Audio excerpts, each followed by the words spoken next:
गुरुर्ब्रह्मा गुरुर्विष्णु गुरुर्देवो महेश्वरा गुरुर्साक्षात् परब्रह्म तस्मै श्री गुरुवे नमः। श्री विश्व गुरुहात्म मिशन में आप सभी दोस्तों का हार्दिक स्वागत एवं अभिनंदन है। आइए श्री हनुमंत कथा का 10वां भाग शुरू करते हैं।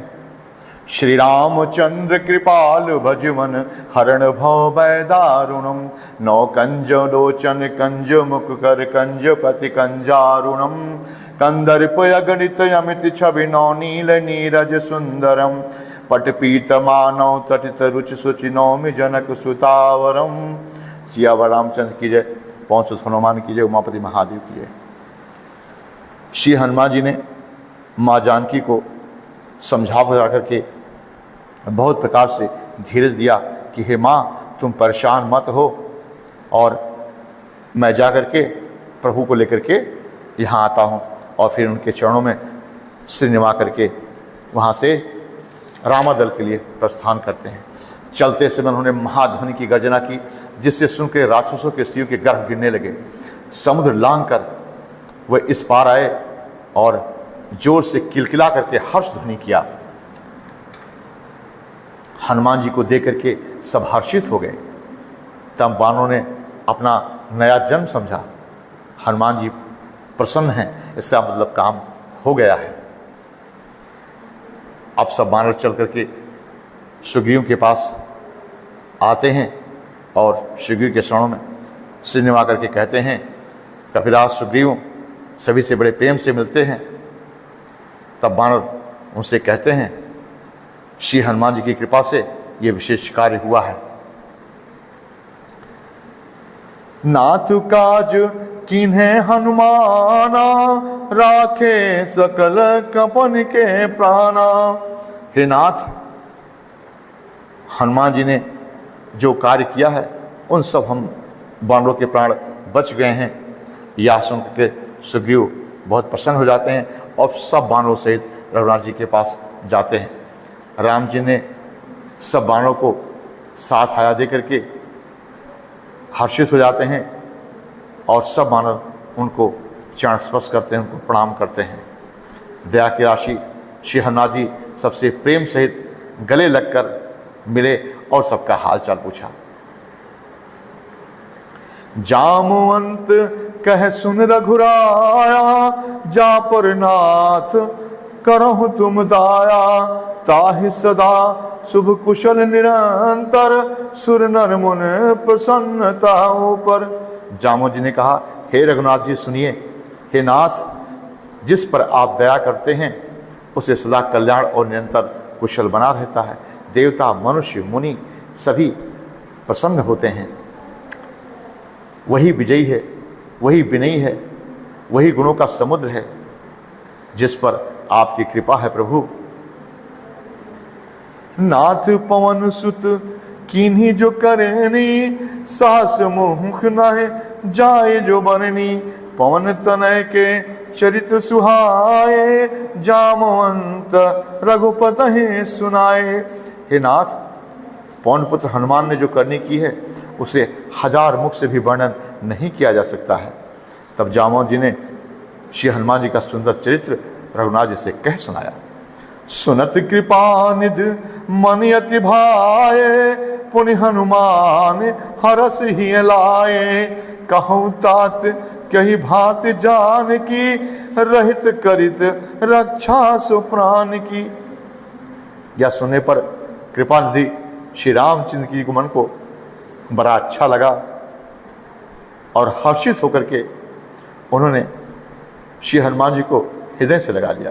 काहे तात कहो, सीता किस प्रकार अपने प्राणों की रक्षा कर रही है, वह कुशल तो है। श्री हनुमान जी ने कहा, आपका नाम रात दिन पहरा देता है, आपका ध्यान ही किवाड़ है, नेत्रों को अपने चरणों में लगाए रहती हैं, यही ताला है। फिर प्राण जाए तो किस मार्ग से प्रभु। चलति मोही चूड़ामन दीनी रघुपत हृदय लाए सोलीनी। चलते समय माँ ने मुझे चूड़ामणि उतार के दिया और कहा ये रघुनाथ जी को दे देना। हे नाथ, दोनों नेत्रों में जल भर के जाने मुझसे कुछ वचन कहे। अनुज समेत गहओ प्रभु चरना, दीन बंध परतारत हरना। छोटे भाई समेत प्रभु के चरण पकड़ना, कहना आप दीन बंधु, शरणागत के दुखों को हरने वाले हो। मैं मन वचन कर्म से आपके चरणों की अनुरागी हूं। फिर स्वामी, आपने मुझे किस लिए त्याग दिया? अवगुण एक मोर मैं माना, बिछुरत पान ना कीन पयाना। एक दोष में अपना अवश्य मानती हूं कि आपके वियोग में मेरे प्राण क्यों नहीं चले गए। हे नाथ, पर मैं क्या करूं? इन नेत्रों का अपराध है जो प्राणों को निकलने में हठपूर्वक बाधा देते हैं। बिरह अग्नि तन तूल समीरा, श्वास जरे क्षण महे शरीरा। बिरह अग्नि है, शरीर रुई है और श्वास पवन है। इस प्रकार अग्नि और पयों का स्वयं होने से यह शरीर क्षण मात्र में जल सकता है प्रभु, परंतु नेत्र अपने हित के लिए, अपने प्रभु के दर्शन करने के लिए आंसू बरसाए जा रहे हैं, जिससे विरह की आग भी देह को जला नहीं पाती। सीता की विपत्ति बहुत बड़ी है दीनदयाल, आप उनका दीनदयाल बिरद संभारी, हरहुनाथ मम संकट भारी। हे करुणानिधान, उनका एक एक पल कल्प के समान बीतता है। अतः हे प्रभु, तुरंत चलिए और अपनी भुजाओं के बल से दुष्टों का संहार कर माँ को यहाँ ले आइए। सुन सीता दुख प्रभु सुख है ना, भर आए जल राजीव नैना। सीता जी का दुख सुनकर के प्रभु के कमल नेत्रों में आंसू भर आते हैं, मन वचन और शरीर से। जिससे मेरी ही गति का आशय हो, उसे स्वप्न में भी विपत्ति नहीं आ सकती। हनुमान जी ने कहा, हे प्रभु, विपत्ति बहुत बड़ी है, पर आपका भजन हर समय किवाड़ का कार्य करता है। प्रभु शीघ्र लंका चलिए और माँ को लेके आइए।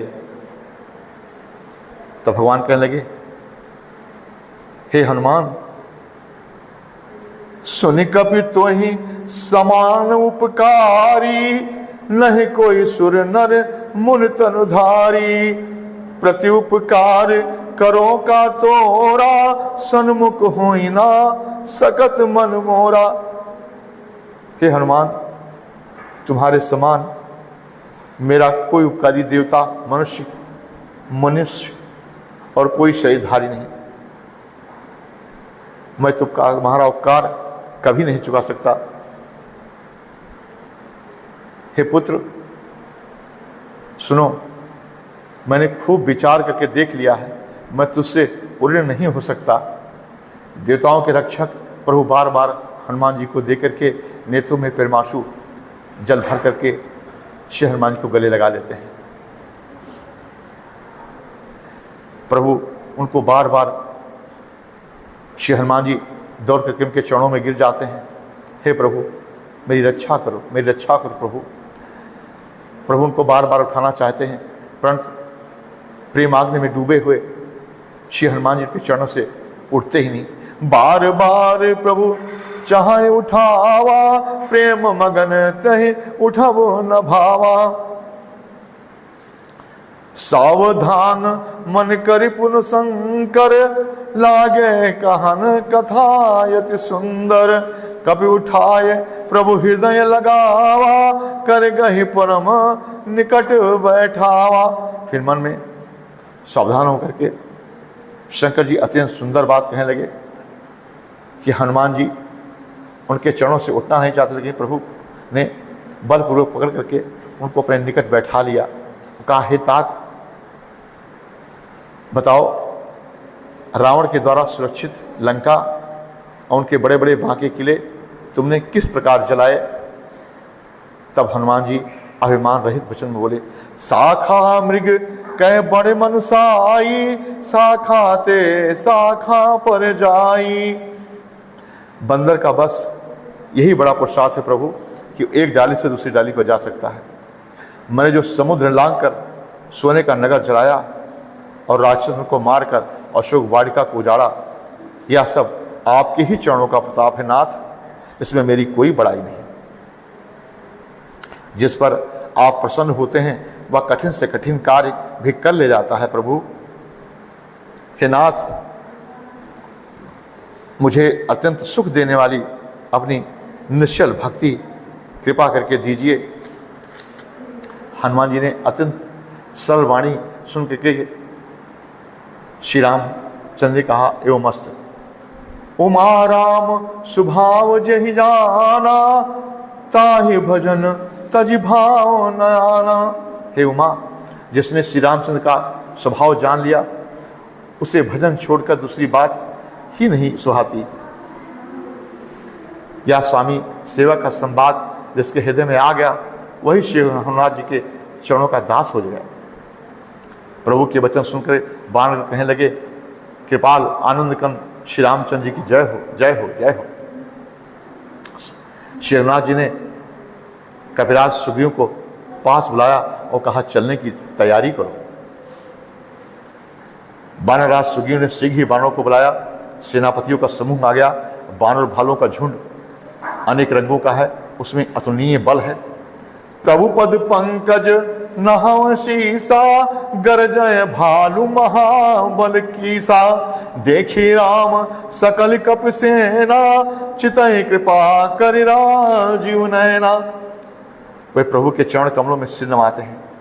महान बलवान रीछ और बानर गरज रहे हैं। श्री राम जी ने बानरों की सारी सेना देखी, तब कमल नेत्र में कृपा पूर्वक उन पर दृष्टि डाली। राम कृपा बल पाय कपिंदा, भयो पच्छुदित मन हो गिरिंदा। राम का कृपा पा करके श्रेष्ठ बानर मानो पंख वाले बड़े बड़े पर्वत हो गए हैं। श्री राम जी ने हर्षित हुए कहा, कूच करो, और सुंदर शगुन होने लगे। मां जानकी के बाएं अंग फड़कने लगा। जानकी जी को जो जो शुभ शगुन हुए वह रावण के लिए अपशगुन हुआ। सेना वहां से चल देती है। असंख्य बानर भालू गर्जना करते हैं, जिनके नख ही शस्त्र हैं। रीछ बानर पर्वतों और वृक्षों को धारण किए हुए हैं। कुछ आकाश मार्ग से चल रहे हैं, कुछ पृथ्वी पर चल रहे हैं। वो सिंह के समान गर्जना कर रहे हैं और दिशाओं के हाथी विचित्र कर चिघाड़ रहे हैं। हाथी चिढ़ाने लगे, पृथ्वी डोलने लगी, पर्वत चंचल हो गए, समुद्र खलबला उठे। गंधर्व, देवता, मुनि, नाग, किन्नर सब के सब मन हर्षित हो गए। हमारे दुख टल गए। अनेकों करोड़ों भयानक बानर योद्धा कटटा रहे हैं, करोड़ों ही दौड़ रहे हैं। प्रबल प्रताप कौशलनाश श्री रामचंद्र जी की जय हो, जय श्री राम के नारों से पृथ्वी गूंज रही है। इस प्रकार कृपा निधान श्री हनुमान जी समुद्र तट पर आकर के उतरे। अनेकों रीछ बानर वीर जहाँ तहाँ फल खाने लगे। वहाँ लंका में जब से हनुमान जी ने लंका को जलाया है, तब से राक्षस भयभीत रहने लगे हैं। अपने अपने घर में सब विचार कर रहे हैं कि अब राक्षसों का कुल की रक्षा करने का कोई उपाय नहीं है। इसी के साथ ही ये कथा ही समाप्त होती है। सियावर रामचंद्र की जय, पवन सुत हनुमान की जय, उमापति महादेव की जय, सब देवन की जय, सब संतन की जय, सब भक्तन की जय, सारासर धाम की जय, नीम कौली धाम की जय, अयोध्या धाम की जय, बालाजी सरकार की जय, काशी विश्वनाथ की जय, कैलाश मानसरोवर की जय, पशुपतिनाथ की जय, विंध्याचल मैया की जय, पाटेश्वरी मैया की जय। धर्म की जय हो, अधर्म का नाश हो, प्राणियों में सद्भावना हो, विश्व का कल्याण हो, कल्याण हो, कल्याण हो। ओम नमो पार्वती पते नमः। हर हर महादेव।